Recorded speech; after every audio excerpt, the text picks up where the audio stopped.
starting with Simply Go. Soon after we announce the decision to sunset the existing EasyLink card-based ticketing system, I think 2-3 weeks later, we say we're going to change the way forward. And I reversed the decision. So people were making some jokes, say this is not Simply Go, but Simply Go Stun.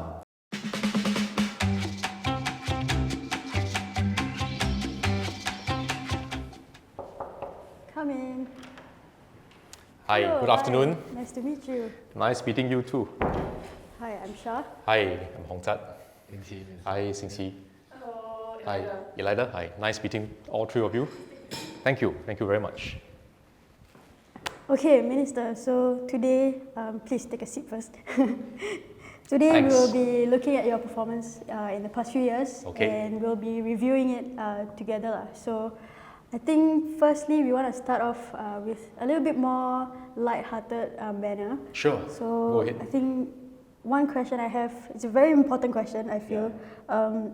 Which MRT line is your favorite? Well, I would say all lines are good lines.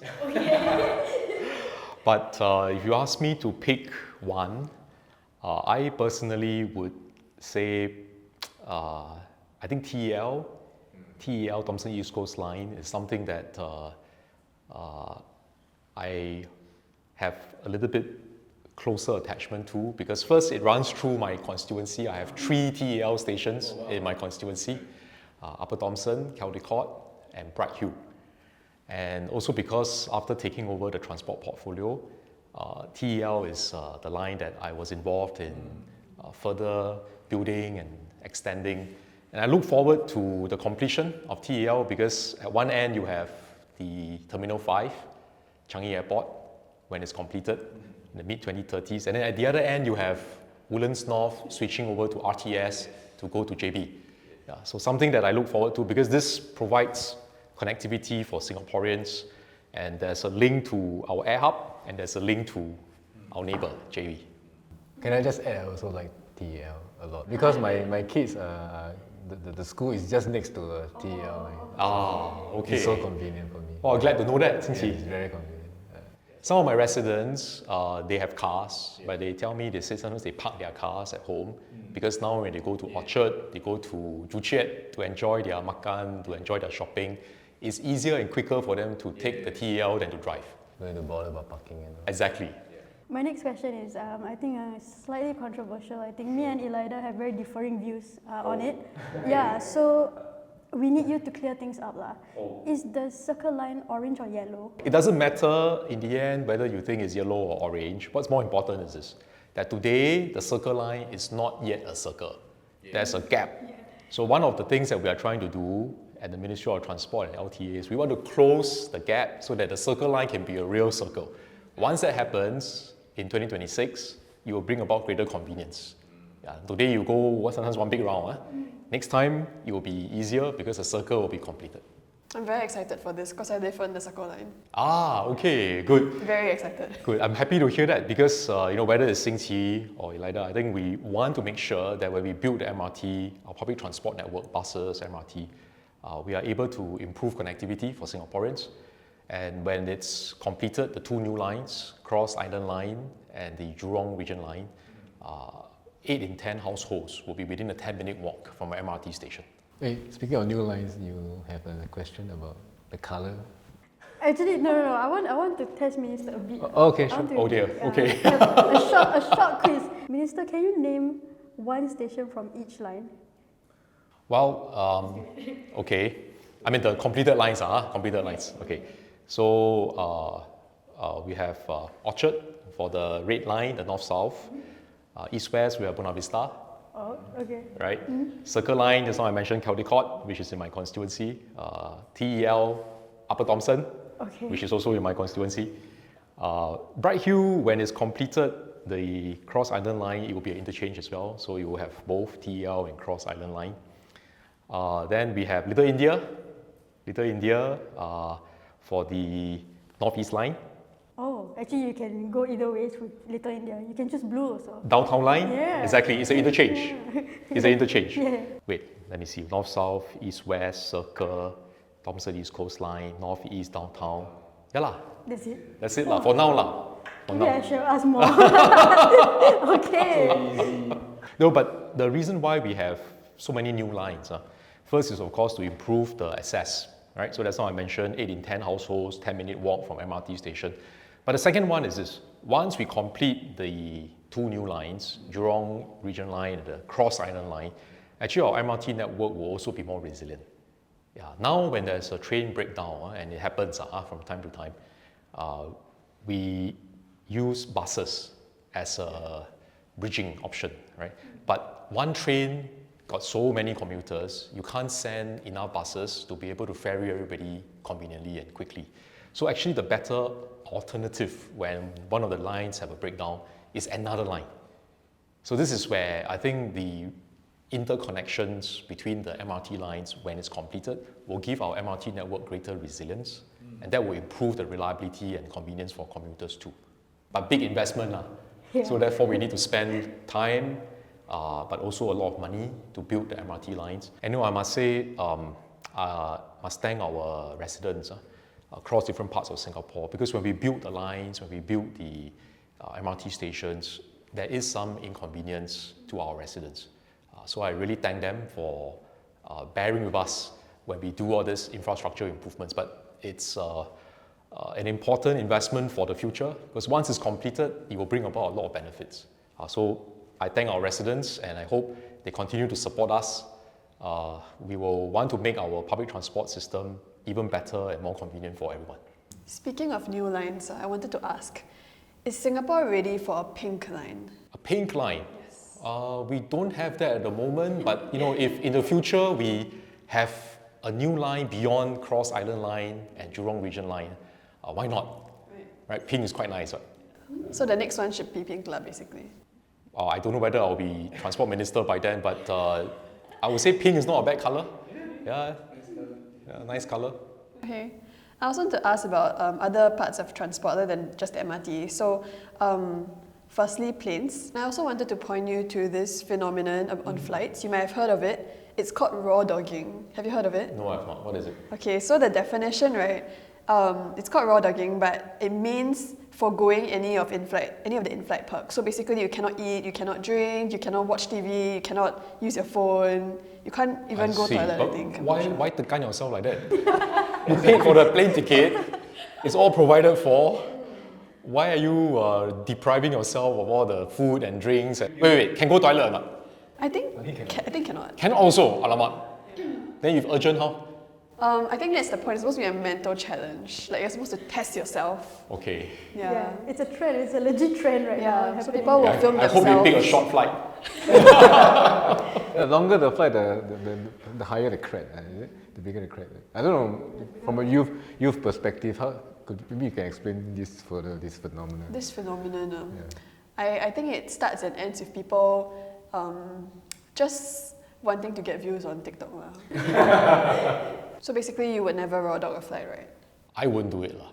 I wouldn't raw dog a flight either, just saying. Just now we asked about the MRT lines, right? Yes. Now about buses. Okay. So do you know which bus service in Singapore is the longest route? Can't claim that I know which is the longest. There are some long trunk routes. Some I think are needed because they provide connectivity from more remote parts. And even though the ridership is quite low, we do want to continue with these bus services because they go to where MRT stations, we can't build MRT stations everywhere, and it's important that we still provide the connectivity for our commuters. Lose money lah, but that's why government needs to step in and provide subsidies for public transport because it's a merit good. But there are some long trunk routes which run parallel to MRT lines, especially the newer MRT. So just now I mentioned Thomson East Coast Line, right? And Downtown Line, right? So these are newer lines that when they are built, there will be some overlap with the MRT, with some of the long bus services, long trunk routes. So the question we need to ask ourselves is, in such a situation, and especially when you see the ridership on the buses drop because commuters switch to the MRT, do we still want to continue with all of the long trunk routes? Or do we say, let's optimize the resources and shorten or remove some of these long trunk routes, free up the resources, and use those freed up resources to support other bus services, including feeder services in newer estates, feeder services in further away estates that are built, because we are building more HDB flats now, new BTO flats. Some of them are in new estates, some of them are in existing estates, but further away from the town centre. So we do need new feeder services, right? So recently we made an announcement, we said we did some calculations. Yes, we will continue to rationalize some of these existing long bus routes, but won't be enough because even if I rationalize as much as I can, the amount of resources that I freed up won't be enough to support all the new services that I need to put in place. So I managed to convince the Ministry of Finance and also our colleagues, our cabinet colleagues, to say, let's launch this new program called the Bus Connectivity Enhancement Program. And the purpose is really to try and better improve the connectivity for our commuters, especially for those that are in newer estates or in the further away housing developments in the existing estates. So this is an ongoing program. It will take us several years, but we have secured more than 900 million, up to 900 million over 8 years to be able to fund this. So this is additional funding. We'll be able to buy more buses, hire more bus captains to provide better accessibility and connectivity for our commuters. We're going to talk about more about your portfolio. Sure. And this is forced upon me by the producer. I didn't want to show this. I also don't know what to but this is just want to make it clear it's not my idea. Just want to show you this slide. Sure. This slide show first. Sure. The producer very cleverly said it as timeline of a series of unfortunate events. So of course there's this, the January, Simply Go, ERP 2.0, oil spill, and the bus stops. I think you missed a few.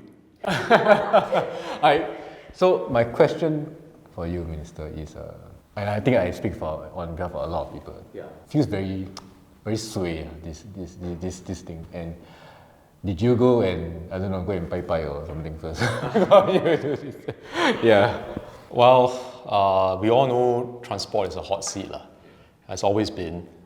So when I was asked to take over as acting minister last year in July, I know what I'm stepping into. It is a difficult portfolio.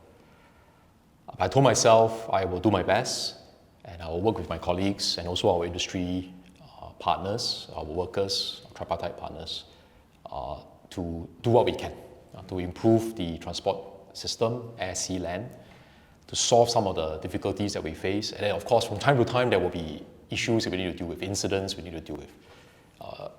So I'm under no illusion that this is a difficult portfolio and it is a hot seat. So these few incidents that you highlighted, if I maybe just talk through them a little bit. Starting with Simply Go, because that was something which happened earlier this year. Soon after we announced the decision to sunset the existing EasyLink card-based ticketing system, then later on, I think 2-3 weeks later, we say we're going to change the way forward. And I reversed the decision. So people were making some jokes, say this is not Simply Go, but Simply Go Stun, And I think it's good that Singaporeans have a good sense of humor. But the important thing is this: why did we change the decision, and what did we learn from it? So we decided that we need to keep in mind the most important thing is to do what is right for our citizens, for our commuters. So when we launched this, we initially thought that commuters were happy with the new system, the Simply Go account-based ticketing system. And we were drawing some false sense of comfort from the rising number of adult commuters who switch over to Simply Go, rising from a lower percentage to more than 60%. So we thought, okay, people are accepting it quite well. And then we did focus groups, we did some of the trials, and the feedback wasn't too bad. There were some concerns, but generally quite okay. So we thought, okay, this is a time for us to make a bolder step forward. And if the existing EasyLink card-based ticketing system is coming to end of life, and the decision is now whether to extend or not. If we can not extend it, we sunset it, then we save some money, right? Because we don't have to pay for the new system. And so that was the thinking. To be fair, I think LTA colleagues went in with good intention. And I also want to be fair to them. They did clear this decision with the ministry, and we did give the approval for them to go ahead with the announcement in January. But soon after we announced, there was quite a lot of concern raised by commuters, by the public, through the media as well. I think Mothership also published some of these articles to reflect the ground concerns. No, which is good, because I think it's important for us to be able to know that there are genuine concerns. And when we saw those concerns, then we realized that our earlier consultation process and our feedback gathering was probably not robust enough. We missed out on some of these very genuine, very legitimate concerns. You know, people just want to see what is the balance on their card at the fare gate and or the bus card reader. Not everybody has an app. Maybe the commuters who are familiar with using apps may be okay because they can use the app to check. But some of the commuters who are not used to technology or prefer not to use an app for this purpose, they feel that the new system has something missing compared to the old one. And this feature is something that they value.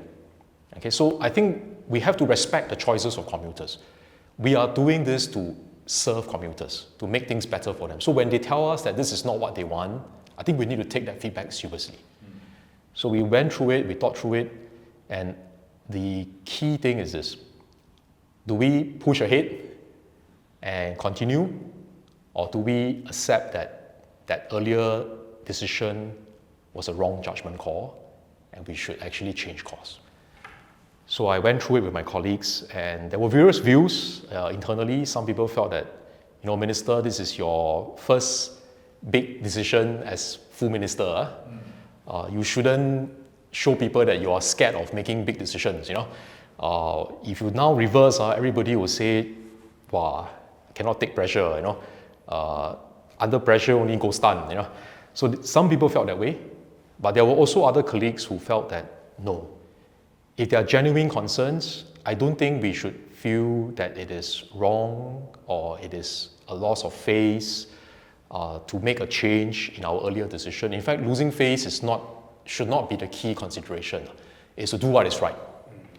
So I tend to agree with the second group that it's not about maintaining face. It's about doing what is right for commuters. And I also decided that because I'm the minister, the buck stops with me. So I shouldn't ask my colleagues to front it, I should front it and explain to the public. And if I need to apologize, I will apologize. So we went through the review, and I think the conclusion in the end was really cannot proceed because we are indeed missing an important feature with the account-based ticketing system, the SimplyGo system, that people value. Now, if in the future we are able to come up with a better way to overcome the latency and you can display the fare balance at the fare gate reader or the bus card reader, then no issue, because then your SimplyGo can do everything that the EasyLink card, the card-based ticketing system can do. Then I think no issue. Commuters will also, I think, be willing to embrace the new system. But we're not there yet. We need a bit of time to find that solution. So I decided that we should get the money from MOF, and they kindly agreed for us to extend the card-based ticketing system. Yeah, so that's what we did. And I also decided that it is only right for me as minister to front it and to take responsibility for the decision on behalf of the team. And I think it's important because we want our colleagues who are doing the operations to feel assured that when something goes wrong, we won't throw them under the bus. We will deal with it collectively. And as minister, I must give my colleagues the confidence that when something goes wrong, I will also be here to help explain and help to provide the air cover for them to be able to do their work professionally. I'm not only going to come out and announce good things, I will also be prepared to front some of the less popular, more difficult decisions, and also when mistakes are made. Yeah, so Minister, I mean, you mentioned that it's a hot seat, you got to front things and all these things, and kind of taking one for the team, with you being the face of it, So, but with all this into consideration, is it a hard decision to make, to accept this role? Well, I don't see it that way, Xing Qi. PM and former PM, when they decided to appoint me to this portfolio, I think I must do my best. It's a responsibility, it's a heavy responsibility, it's a difficult job. But this is something that is a job that needs to be done. So if I'm entrusted with the responsibility, I think then I do my best. But it's also not a job that I can do alone. That's why I need the support of my colleagues, both within the ministry and our stat boards, but also in the industry. Yeah? So I greatly value the partnership that we have with our operators, with our unions, our sisters and brothers from the unions, because we can only get this job done and solve the problems one by one if we work together as a team. And so it's with the same spirit. Just now you mentioned about the series of incidents, right? Yeah, I mean, it's true. I mean, I did feel that maybe I should go and bathe in pomegranate water, the leaf, wash away the bad luck. And you say you must go and bye and things like that. Maybe I should have done that. Could have avoided a few of this. I didn't, but what I did was this. I treated every incident as an opportunity to further strengthen the teamwork and the resilience of our system. So when something happens, whether it's an oil spill, or whether it's a Simply Go, or whether it's a SQ321 turbulence issue, all these were opportunities for us to strengthen our teamwork within the organization and with our partners, and to also build up our resilience, deal with each one to the best of our ability, tackle the problems, address the concerns, and if as a result of that we emerge stronger as a team, then it prepares us to deal with future incidents better. So see it positively. Almost like the MRT lines, build resilience. You will have to deal with incidents you can't avoid. It's a matter of when they will happen, and it's a matter of how serious those incidents are. But there will be incidents in a very operational portfolio like transport. So I think it's important we use every incident, every crisis as an opportunity to strengthen our team, to further enhance our resilience, to be better prepared for the next one. We also learn from it, so we picked up useful lessons. So that's how I mentioned about Simply Go. One of the things which helped us is to build up the appreciation for the user experience. I think that's very, very important. I told LTA this is actually our Achilles heel within our organization. We come up with very good engineering solutions. It works well from a technological point of view, from a functional point of view, but sometimes we don't pay enough attention to the user experience. So this is something which I think the board and the management, they also agree with my assessment. So they discuss, and then I think now they are trying to see how they can build up that capability within LTA. It's a good learning point for us, and I hope that, we'll need some time, so I do appeal to commuters and the public to give us some time to build up this capability, but it is our desire to want to do better on this front. So Minister, I think you spoke about a lot of, a keen sense of duty, wanting to do this and all. But I don't know, I'm just also curious, personally, how do you actually feel, when you I'm about to become the acting minister for transport. Do you feel like, wow, is it a surprise? Do you feel stressed about that kind of portfolio on you now? Actually, the first thought that entered my mind was shock. Because that was the day before the government announced that they are putting Mr. Iswaran under investigation, right? The CPIB investigation. So when former PM told me about what happened and that he would want me to take over as acting minister in July last year, the first thought that entered my mind was, first I was shocked at what happened, and then the second thing that I thought about is that we must make sure that within the ministry and our step boards, the morale is not affected. Because this thing came so suddenly, we don't want our colleagues to feel demoralized. We don't want the work to be affected.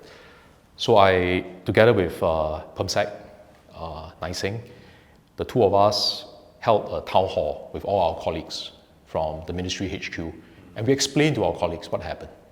And I appealed to all of them that please continue to focus on your work. Please make sure that the work continues to get done, the ship continues to sail, because there are a lot of stakeholders, the public, our partners in the industry, who depend on us making sure that the ship continues to sail. And we can't let them down. This is our duty, our responsibility. So yes, it is very shocking, and I'm sure everybody was very shocked by what happened. But I'm glad that to have the support of my colleagues during that very difficult time, and we managed to overcome that period and make sure that the work continues uninterrupted. I think Elida has some questions more to do with your portfolio. I guess as an MP. Yeah. Oh, sure. Yeah. So I must confess that I am not in the Bishan Toa Payoh GLC, but I'm still curious. But you can move there, if you want to. Indeed. We have some new BTO flats coming up. Oh, is it? Yeah. But yeah, I just wanted to find out, personally, what do you feel is special about Bishan? What's its USP? Okay. So if I look at Bishan Toa Payoh, it is a mature estate. Toa Payoh more mature than Bishan, but Bishan also is mature estate. We have a lot of seniors, a higher proportion compared to the national average.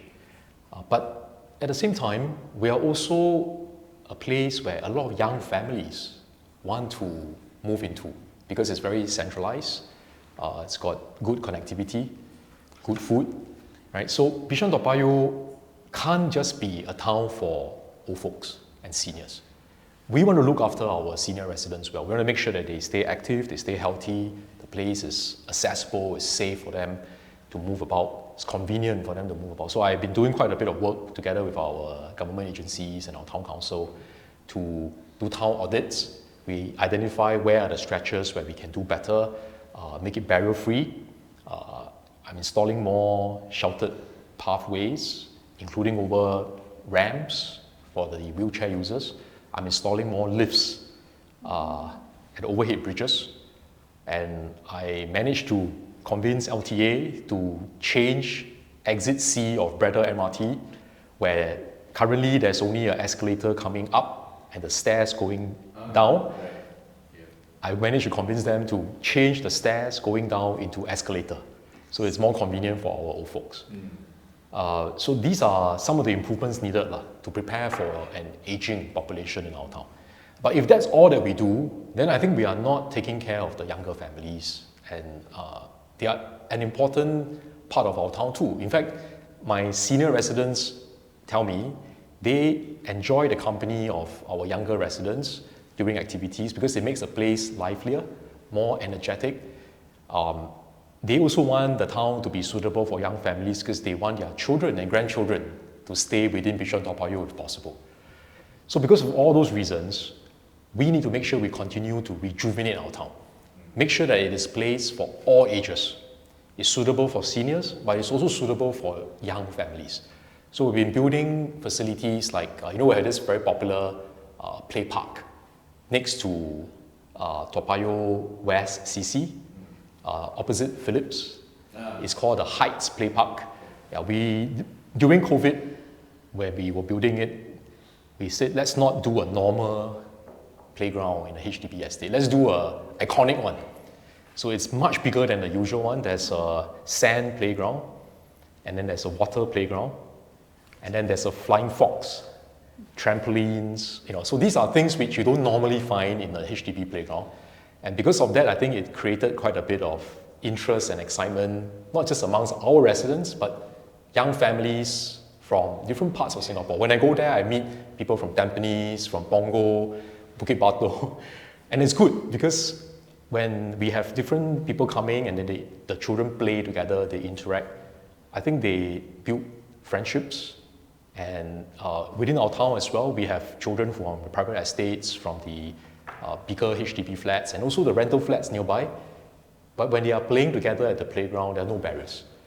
And so you break down some of the socio-economic barriers, you encourage more interaction, you encourage also children not to keep playing computer games, but to go outdoors, to get some exercise, to get some fresh air. So I think for all those reasons, it's a very popular place. So building on that, I'm now doing something near our Toa Payoh West market. We have 2 empty plots of land previously. One piece is taken by Active SG. They built a gym. And this gym was to replace what closed down at the Toa Payoh Stadium, because they are rebuilding the stadium as part of the rejuvenation. The Toa Payoh Stadium will have a much bigger stadium with better sports facilities. They will rejuvenate the town park as well, and they will move the library there and expand it. They will move the polyclinic there and expand it. So this is a good project, but in the meantime, because it takes a few years, right? We don't have a gym for our residents, except the one in my CC, Toa Payoh West CC, which is a satellite gym, not very big. So I worked with Active SG, we built a gym next to our market, and it's very well received by our residents. The storeholders are also happy because the residents go there and exercise, and after that they go and do their marketing, they go and do their makan. So it's very popular with the storeholders too. Next to it, I'm building a covered plaza with basketball court and 2 badminton courts under high shelter, and I'm using that as a way to provide connectivity, sheltered connectivity to the market. Then linking it over to the zebra crossing, I'm building a high shelter across Toa Payoh Lorong 1A, linked to the peak multi-story car park. So once this is done by first quarter of next year, we will have sheltered connectivity, not just from our CC to the market, but actually from the Toa Payoh MRT to our CC, and then from our CC to the market. So this is the M to M, MRT to market. How? You interested? Maybe. But you mentioned marketing and makan. That's actually what I'm interested in. Especially because, people, when they talk about marketing and makan, especially makan, it's always a East versus West debate. Do you ever feel left out of this debate? And what makan can you say is stand out in your GRC? Okay, I have too many to name, but I would say we are right in the middle. And Toa Payoh also have our Bishan Toa Payoh, we also have our fair share of good makan places. Yes, I think there are delicious food to be found in the West and in the East, but certainly there will also be good food options in the central part of Singapore, in Bishan Toa Payoh. And now with the MRT, actually you can go on an MRT makan tour, right? You can go and try different food, don't need to find parking, you can take MRT, and then you can conveniently try different food around the island. But back to Toa Payoh, we have in our Toa Payoh West market the famous Hokkien mee, Tian Tian Lai. Okay, Right? yeah, I think I heard Long that. queue. And then we have carrot cake, Qing San Cai Sua carrot cake. It's crispy. Got to wait quite long, but very popular. We have the old uncle, Mr. Yo, who is doing the handmade Teochew Bao. Also very popular. Then we have the Lei Cha Fan. Very popular as well. I think it's run by 2 sisters. I see a lot of people going there. There's Ugly Muffins. Oh, I love ugly muffins. Yeah, Anton, who runs the store, he stopped for a short while. He wanted to take a break, and then he came back, and now he's back in action. I'm very happy. Always got long queue. Then, of course, we have our famous ice cream store, Creamier. Started in Toa Payoh, and then now they move opposite to Toa Payoh Crest, near the bus stop, behind the bus stop. And I'm very happy that Wan Chin and her team from Creamier, I think they have grown the business, and not only doing well in Singapore, I think they are now also expanding overseas. So a good SME growth story. Heartland Shop, started from Toa Payoh. It's time to sell your place. You sound like you're halfway there. Yeah, already. I gotta say, the Hokkien Mee sounds great. Yeah, but speaking of attractions of Bishan, actually the thing that I'm most keen on, right, is the otters. Because I It's love otters. otters? Yeah, so I wanted to know, what do you think about otters? Okay. Do you like them? I think they are very cute from afar, but don't go too near because they can be quite fierce and quite territorial. So if the daddy otters and the mummy otters feel that you are getting too near and the pups are in danger, they may actually attack. And they may look very cute from afar, but when you see them up close, actually they're quite big. Yeah, they're not small, cuddly, they're actually quite fierce and big. So I would say enjoy the otters from afar, but don't go too near. They're ultimately wild animals. And please don't feed wild animals. I think let them be, enjoy the wildlife, but from afar. Okay, I'm supposed to ask a few more questions, and again, some tough questions. Don't know why. You always ask the tough I don't know questions? why. I really don't know. So the question, I will just ask the cities. I think everyone wants to know when is the next general election. Oh, that one you asked the wrong person. Because I also asked PM the same question. No. On a more serious note, I think in our system, the Prime Minister will decide when to call the next election. But as we know, actually our preparations don't start only when the GE gets closed. You know, all these projects that I described to you earlier, these are things that we have been doing, actually, regardless of whether there's election or not. And that is the approach that I want to take. Election or no election, actually the focus should remain the same.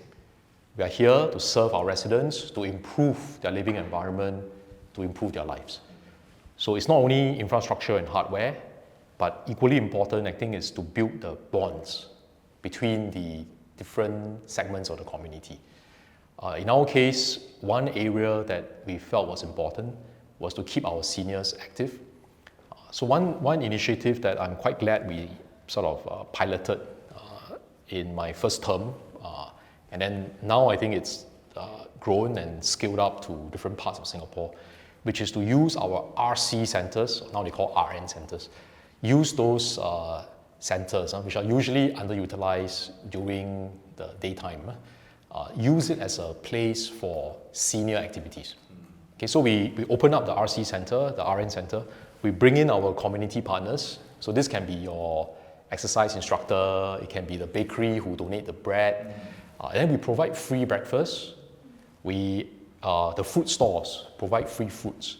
So we provide some incentive for the uncles and aunties to come and say, hey, once a week, come down, have free breakfast, draw them to come down. And when they gather, they interact with their friends, their neighbors. And then we can also use the opportunity to conduct some health talks, teach them to do some exercise. Sometimes we bring the Missy down to do some health checks. I think all that is something that will keep them healthy, keep them active. We also encourage more intergenerational kind of interaction. So at Toa Payoh North, I have a charity group there called Hub Community. Hub. They involve students from the nearby schools, BT Secondary, which is in Toa Payoh North, and also other schools, to volunteer with us through this activity. And we invite the seniors to come. And so the seniors get to interact with the young people. And that's where the learning can take place. The young people actually benefit from the sharing by the seniors. The seniors, they tell me, they say they feel very energized and they like the interactions with the young people. Then I got another group, this one very, very interesting. Mahjong together. A group of students, they wrote to me and they said, they want to try out this idea. 2 students play Mahjong with 2 seniors, pair up, okay? And they request whether I can provide a space for them in my CC with proper tables and a room with aircon and things like that. So I said, why not? We give it a try. I wasn't sure whether it would be successful because I thought not many young people play Mahjong, but I was wrong. Actually, quite a number of young people participated when they sent out the invitations, and they managed to gather quite a big group. So we have been doing this for quite some time, and it's very popular with the seniors. They enjoy playing Mahjong with the young people. And I only have one rule, no gambling. Okay, so you can take down points, and then we see who win, and then we give some token prizes, make everybody feel a little bit of excitement. You can win some simple prizes, but no gambling. It's just for fun.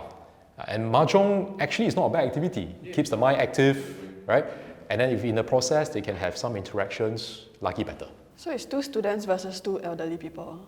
Yes, they paired out 2 students, 2 elderly, and then they sit down and they play. Why are you thinking of really moving there so you can... Not good. I mean, sounds quite fun, but I'm not very good at Mahjong. It's okay. We also have Ramio. We started with mahjong, but now we also let them play ramio. It's a game where also you use your brain and then you move the tiles around, you different arrangements, configurations, and both are very popular with our seniors. I have a proposal, exploding Yes. kittens. Yes. Yeah? Yes. I played before with my daughters. Quite fun, right? Yeah, it's fun. Yeah. I think if you have that, I think that is the deal breaker already. I'm just going to go for Okay, go back to the GE thing. Minister, we asked you that question is also because of your experience. I think you entered in 2015. I think there was and then there was a normal GE, I suppose, with Yes. rallies and all. But then 2020 is a bit Yes. different, muted. So I'm just wondering what are you looking forward to the next GE also? Well, I think every G will have its own set of challenges. I wouldn't say 2020 was easier just because there's no physical rally. People have to wear masks because of COVID, right? Physical gatherings were not allowed. Large physical gatherings were not allowed. Just because of all that, it didn't mean the campaigning was easier. In fact, it could be more challenging because you have to reach out to voters through new channels, right? So having learned from the experiences of 2020, I think for future GEs, I'm sure this is the case for all political parties, I think it will be a combination of both. People will want a good, strong ground campaigning, but also online. Social media needs to be beefed up as well, the capabilities and outreach. So we want to do both.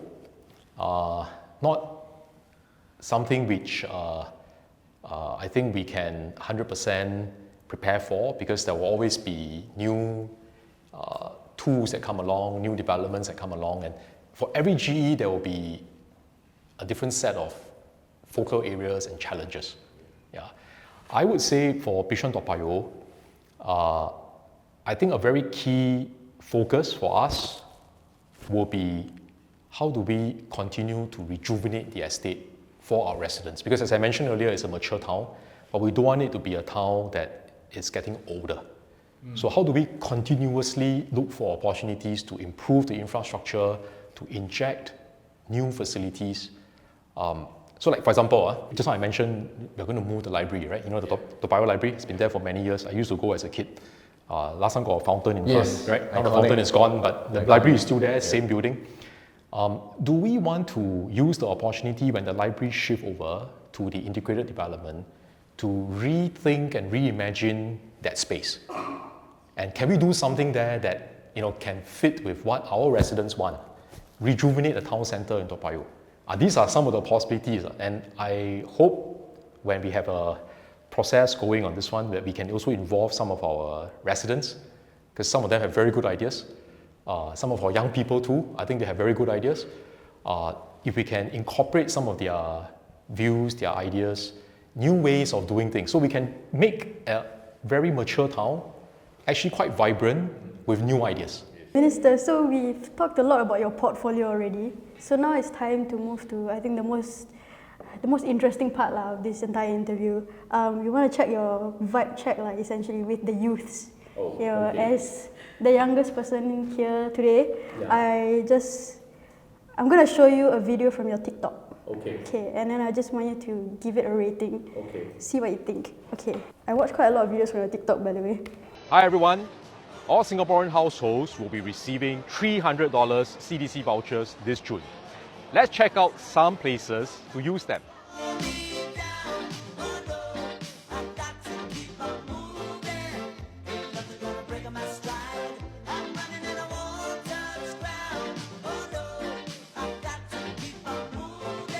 Okay, I think I need to improve my dancing. Okay, but in general, right, what would you rate your entire TikTok account, not just that video? Yeah, I think I'm really a beginner when it comes to TikTok. I'm not very good at it. I do think it's an important channel to reach out to young people, Instagram, TikTok. And I think it's important. I'm still finding my way around how to produce better content. And if there are any suggestions, tips, please do share with me. Yeah, please do share with me. I want to do better. Okay. Do you think of your own concepts or your own scripts, for example? Not very much. I usually rely on my colleagues to make suggestions, and then I just try lah. Yeah, some work better than others, looking at the views and things like that. Yeah, but generally, I think I should try and see what are the new, more innovative ways to bring the message across. I mean, it can be quite important, serious messages, but brought across in a light-hearted and more casual manner, right? Yeah, because at the end, it's about conveying the message. And as a youth myself, I also just want to know in general, what are your views on, the current youths in Singapore? What do you think about how they think, how they act, even the language that they use? Okay, so I must first confess, Shah, that I may not know all the language. So like for example, I was a bit puzzled why my second daughter would refer to my youngest daughter as bruh. This is your sister, why you call her brother? Okay, all right. Then they both look at me and like, okay. My sense is this, that having interacted with different groups of young people, both in the constituency, in the community, and also sometimes with the youth network, sometimes with the institutes of higher learning when they invite us for dialogues in schools, and also I think with my younger colleagues in MOF, MOT, and MAS. I feel that young people these days actually have many good ideas. And they are certainly, I mean, compared to my generation, better informed. They know a lot more. They travel a lot more, so their view of what's happening around the world and with the latest developments is certainly, I think, stronger than what my generation would be at that age. They are also, I think, more willing to try new ideas.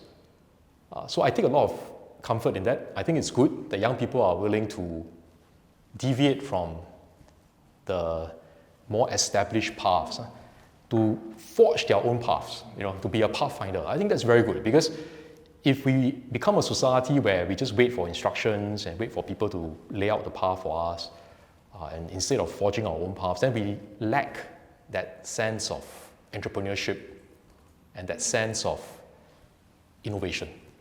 But I see these elements more strongly manifested in our young people these days compared to, say, my generation. There's also sometimes a concern when we talk to our peers, I mean my age group, that, sometimes young people these days may not be able to take hardship, not resilient, cannot take criticisms, and I don't quite agree, actually, because when I deal with different groups of young people in different situations, whether in the community, in the government ministries and departments, or with my volunteers in my constituency, I don't think that's true. I think young people are resilient. They will overcome hardship, but they need to be convinced that this is a hardship that's worth overcoming. They want to be clearer what is the purpose of trying to overcome this particular challenge. They need to be convinced that this is something worth doing. Then once they are convinced, they actually go all out and put their hearts and minds into it and get it done in a manner which sometimes exceed our expectations.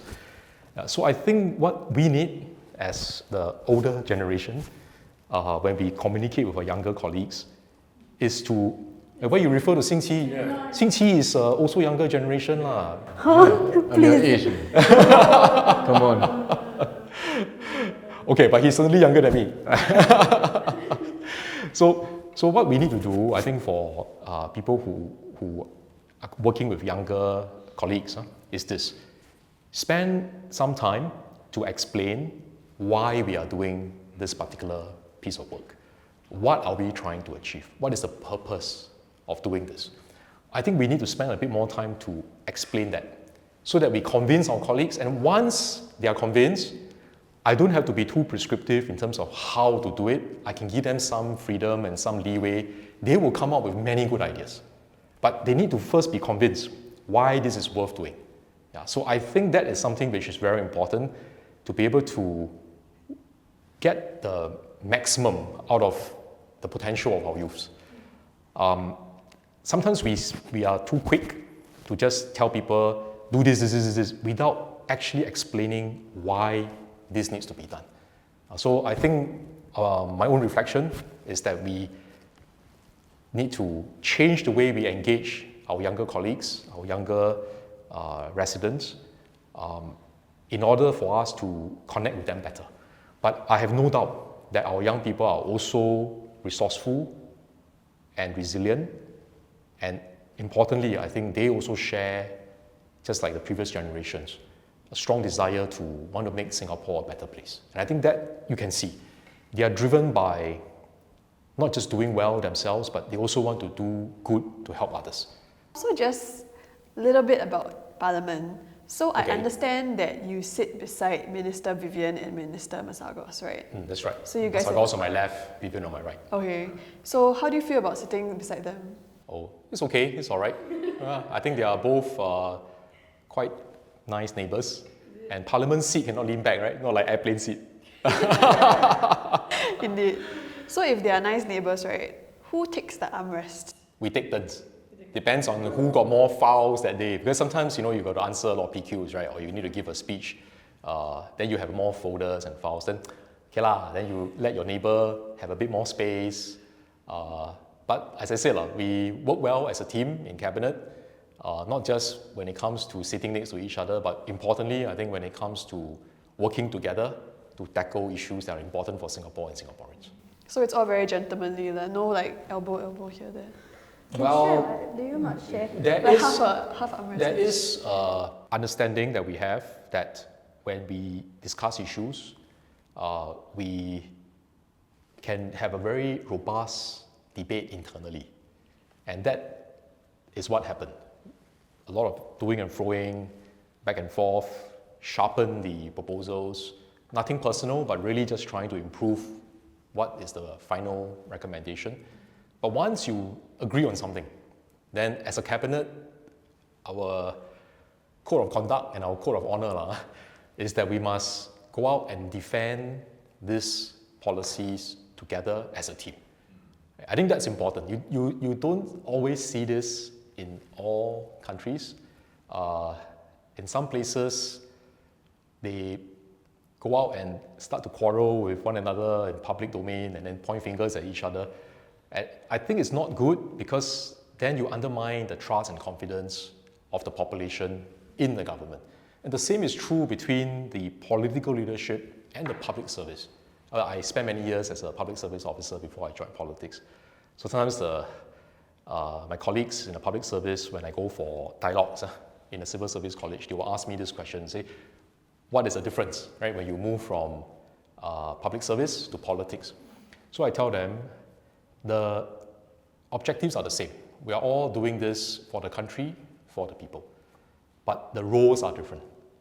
As a public service officer, my focus is on developing the policy options. I have to do a good analysis. I have to work out what is feasible, what is practical. I have to work out all the implementation details as well. And then I make the recommendation to the ministers, to cabinet, that once they decide, then as a public service officer, I will implement the decision to the best of my ability.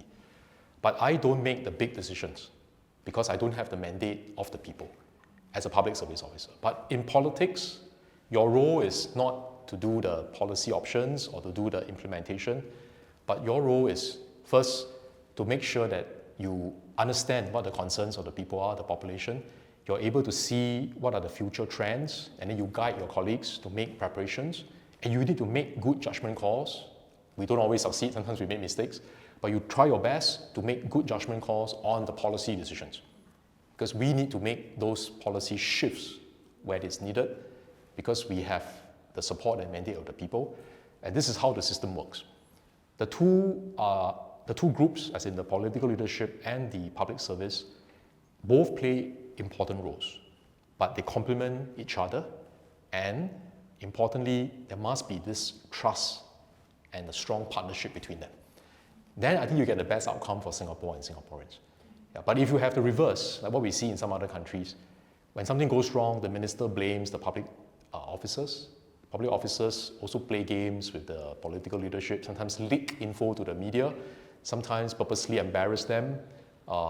It's a lose-lose for everybody, because at the end what happens is the public will lose confidence in the entire system, the trust in the government, the trust in the institutions. So that's what we want to avoid, and I think the key word there is trust. You mentioned being a public servant previously, so I just wanted to ask, as compared to in the past, how do you think your work-life balance is currently as a minister? Okay, it's worse, definitely. less private time, less family time. But I learned a lesson from one of my earlier postings as a public officer. There was a period when I was pushing myself very hard, and I wanted to get the job done well, but I didn't know how to pace myself, and I didn't achieve enough work-life balance, didn't pay enough attention to getting enough rest. So I felt at one point like I was almost burning out. It felt that way. So fortunately for me, I think the Public Service Division, PSD, offered me a postgraduate scholarship. So I took it up, and I decided that I would choose the most relaxed course in the most relaxed place possible. So I chose a one-year MBA in University of Adelaide. Oh, Adelaide, okay. Yeah, nice place, right? Yeah, very nice. Of course, the course was quite useful, but importantly, it really taught me how to unwind, how to relax, how not to keep pushing myself until I go beyond the point of no return. Don't let that happen. I think work is important, but your health, your family are equally important. Each of us will have our own limits. We need to know at what point do you feel like you are getting quite close already. There's actually nothing wrong with telling your colleagues, I need a break. I need to step back a bit, recharge, unwind, come back again. I'm going to send this video clip to my boss.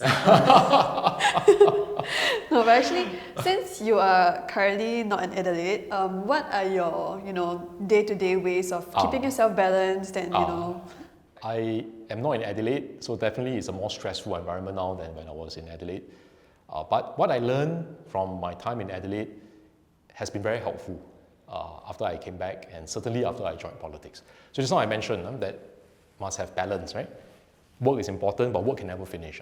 Okay, so when I first joined politics, SMTO gave me this very useful advice. He told me, he said, you have a few roles, right? You are, at the time I was Minister of State, so you have your ministry role. You need to spend 50% of your time on your ministry work. And then you are also Member of Parliament, grassroots advisor, so you need to spend 50% of the time on your constituency work. Then you are also a member of the PAP, so there's party work. So you need to spend 50% of your time on party work. And then there's also family, so you need to spend 50% of your time on family.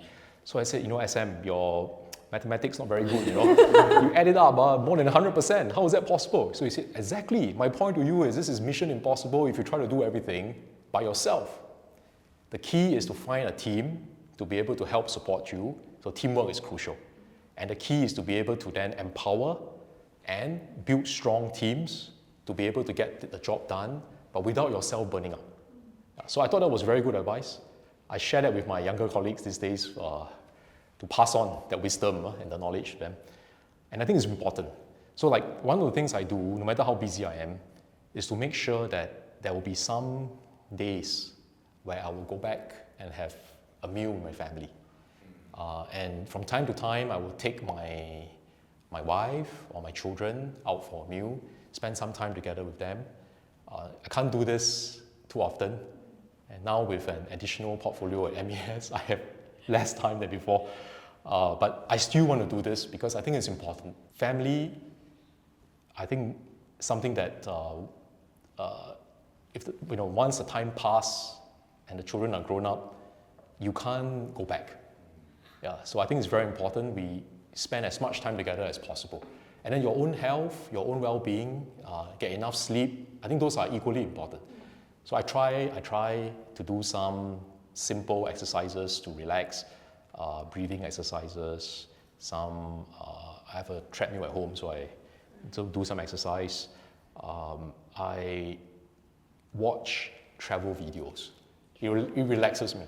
It relaxes me. I like to watch how people go to different parts of the world, sometimes quite exotic places, places that most of us will not have a chance to go. But then through their eyes, when I watch their videos, I learn more about the place, I learn more about the culture, I learn more about the people, I learn more about the food. And then I tell myself, okay, one day, I hope I can go there too. Yeah, so my wife asked me, said, yeah lah, always say that, but when, but I hope that when I'm done serving my country in politics, I will still have some time with my wife. The two of us can go visit these places. So we can expect your next career to be world traveler / travel influencer, maybe. TikTok idea. That's a good point. Yeah, there you go. Yeah, you can create your own videos. Don't need to look at other people's videos anymore. Just take your phone and do a vlog. Can. Yeah, hopefully that I better improve my dancing skills. Yes. Okay, last question before I hand it back to Xing Qi for more serious stuff. Sure. You mentioned treadmill, this kind of stuff, all very wholesome. Any guilty pleasures? Oh, okay. My favorite dessert is ang ku kueh, peanut filling. But cannot eat too much because that one can be quite high in calories. I also enjoy chocolates, especially dark chocolate. High percentage of cocoa, I like the bitter dark chocolate. But again, cannot eat too much because every time you eat that chocolate or that ang ku kueh, what is going through my mind is how many more kilometers on the treadmill. So let's just talk about the future. I want to talk about the RTS link. I mean, we talk about just Sure, yeah. So out of curiosity, right? I mean, what happens if the train breaks down? I mean, whose responsibility will that be? I feel like I should pour a bucket of pomegranate water on you. Please do it. Before we even start, you just have a breakdown. Yeah, who wrote this question? Please confess. Obviously not me. But on a serious note, we do need to make sure that we design it with some resilience. Okay, so the engineers are very good at this. They will make sure they build in some buffer, safety buffer, some redundancy. So yes, I can't say that it won't break down at all because whether it's a lift, MRT, from time to time you will have breakdowns. But we want to do two things. Build in sufficient resilience so that you minimize the breakdown and get ready a team that can do quick recovery if there's a breakdown. So those are the two things we can do. But you can't completely avoid some mechanical failure or some signaling failure from time to time. But one good thing is this, Xing Qi, RTS is a relatively simple system compared to MRT. Right. There are only 2 stops, back and forth, back and forth, back and forth. It's not quite as complicated as MRT. So hopefully that will also simplify some of the maintenance and engineering works. Yeah, but it's something that we take seriously because reliability is one of our KPIs. Yeah, I was just curious, like if it's the Malaysia side, then is it they're going to settle the... Well, it has to be a joint effort because this company that's running it is it's a joint venture. So at the end, when it breaks down, I think whether you're a Malaysian or you're a Singaporean, you're equally affected. This is not about pushing responsibility or pointing fingers. This is about solving the problem. Again, I didn't write this question. Someone asked, why is the name so basic? Which name? The RTS. RTS? Yeah. Oh, sorry. So basic. Like, can we have like Shinkansen, Eurostar, that kind of stuff? And some proposals, not my proposal anyway. Johor Pura, Singapore. You had a few proposals. I did not have any proposal, yeah. You say Majula line or something, right? Did I say that? I think you say you said Majula. Majula/Merdeka. So so is the, I don't know, like, is it a young people thing that you all like to have cooler names or so they're just curious about why is it so basic, RTS? I think I'm just quite jealous of Japan's Shinkansen because it sounds like very cool, like action movie, Shinkansen. Fair enough, fair enough. Well, we always believe in first getting the substance correct, right? So we finish the infrastructure, finish the signaling systems, test it out properly. Names and things like that, I think is something that we can discuss together with our partners from Malaysia. But why is RTS not a good name? Simple name can be a good name, right? I think you could use a bit more flavor, more spice. Yeah. I see. Like no Okay. kick like that, you know? No kick. Yeah. I see. Okay. Yeah. Can you have a suggestion? I think Johor Pura got quite a nice ring to it, no man? Okay. Why you laugh? Johor Pura sounds like it is Johor. Singa Baru. Then the Malaysians may say, why you put Singa first? Maybe we rearrange. On a serious note, where do you see, I guess, Singapore in 5 to 10 years' time? I think one of the things I hope to see Singapore continue is the strengthening of our social compact and to be able to uplift not just small groups of Singaporeans but all Singaporeans. I think that's very important because if we are able to do that, then that creates the conditions for a society that can be united, cohesive, resilient, to be able to withstand ups and downs. And there will be ups and downs, right? We are entering into a phase where the world is becoming more turbulent, less predictable. We need this inner strength to be able to allow our country to withstand the stormy seas. But the unity alone should not just be an end in itself only, but it should then be used as a competitive advantage for us to differentiate ourselves from other countries. So if we can demonstrate in this turbulent world, Singapore is a safe harbor. Singapore is a place of stability, united people, a cohesive society, strong tripartite relationship. That creates the conditions for investors to want to come, and we can then grow our economy, we can create more good jobs, we can improve the lives of our people. Then that in turn can give you the resources to strengthen your social compact and your safety nets. Right? So the two, if we do it well, actually become a positive feedback loop, a virtuous circle. Yeah, and that's what I think is one of the objectives of Forward Singapore. Okay? The second one of the objective of Forward Singapore is the togetherness. And by this, what we mean is not just, okay, everything, hey, government do lah. What's the government going to do about it? I think, as I mentioned earlier, a lot of our young people these days, they don't just leave it to other people to do. They also want to be part of the action. They have ideas, but they also want to translate those ideas into reality. So I think we should tap on that and get our young people to be involved in this journey. Involve our young people in the nation-building journey. Involve our young people also in tackling some of the difficult challenges. Your energy transition. How to deal with the next pandemic, which definitely will I mean, it may not be COVID, it will be something else, but the next pandemic. How do you build up the food security, and how do you also create a Singapore that can remain open and inclusive, and not a society where it starts to become inward looking and starts to become hostile towards anything that's foreign and unfamiliar. We want to be a hub, we cannot take that path. There's no such thing as an inward-looking hub. It's an oxymoron, it won't happen. You want to be a hub, you must be open, you must be connected, you must be willing to embrace things that are not quite your comfort zone initially, but then you try and if it doesn't work, okay, fine. But if it works, then we can incorporate that into part of our Singapore societal culture.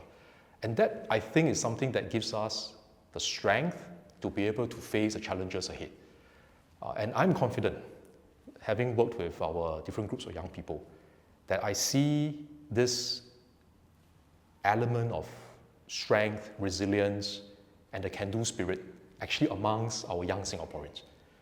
What we need is to give them the opportunities and the platform to be able to bring this about, to be able to realize their aspirations and their dreams.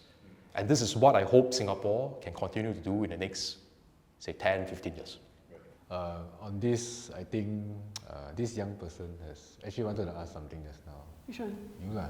What do you want to ask? You want how to become MP? Oh, how to become MP? Oh. You want to contribute? Oh yeah. This is my other career goal other than working here. Yeah. Yeah. How do you become an MP? Or how do I become an MP?